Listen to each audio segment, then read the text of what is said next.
विभिन्न जगार जोग इंस्ट्रक्टर माने गतकाली मु पर्यटन विभाग समस्त ओटीडीसी कैंपस रे जोग इंस्ट्रक्टर रखिबा पई निर्देश देइछि।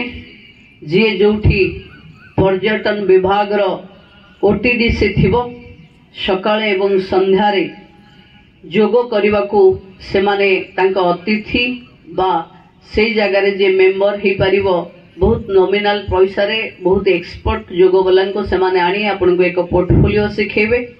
मु समस्त महिला शिशु विभाग रे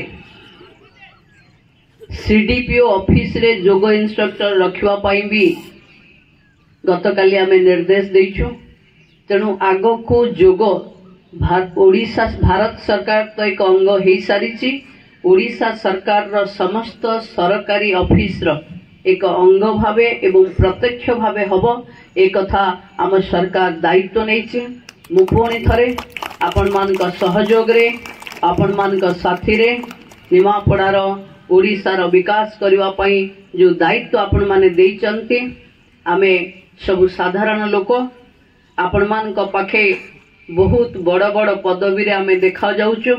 आपण माने हमको सहयोग करिवे आशीर्वाद रखिवे भरोसा रखिवे शेष जाए विश्वास रखिवे बोली मु अनुरोध करूची। आमे समस्ते जोग करिवा। मु क्षमा मागुची आपण मानकठो जेहेतु मोर विभाग रो सरकारी कार्यक्रम कोणार्क रे अछि तेणु मु आपणक पाखे उपस्थित हेली जोग कोणार्क रे करिवि सेतिपई मु आपणक सहित रहि परिबिनी सेतिपई क्षमा मागुची। वंदे मातरम भारत माता की जय।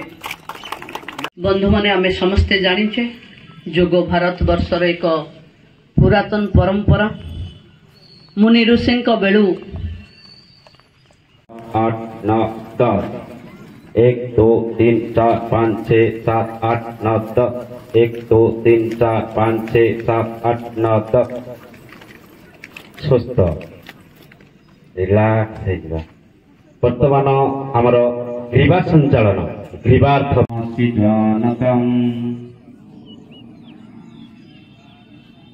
देवा भागं यथा पूर्वे संजानाना उपासते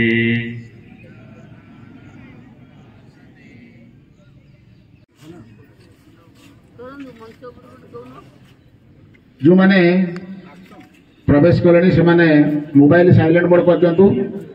आम जोग आरंभ हो समय हो गलानी सामूहिक भाव में मंडल उन्नयन अधिकारी एनएस एग्जीक्यूटिव ऑफिसर जोग महोत्सव समिति सभापति संयोजक एवं मुख्य अतिथि एति मंच को जातु। मुन्ना भाई दीप मंत्र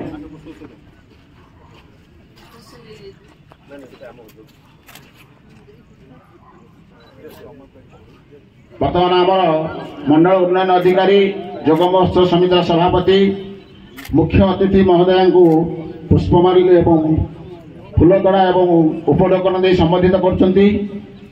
एबे भगवान का निकट में प्रदीप प्रज्वलन करा दीपज्योति मंत्र दीपं ज्योति परम ब्रह्म ज्योति दीपं ज्योति जनार्दनम दीपं हरतु मे पापम दीपं ज्योति नमस्तुते शुभं करोति कल्याणम आरोग्यम सुख संपदः बुद्धि विनाशाय आत्मज्योति नमस्तुते आत्मज्योति प्रदीप्ताय 8 थर करिवा 2 थर क्रिया करिवा।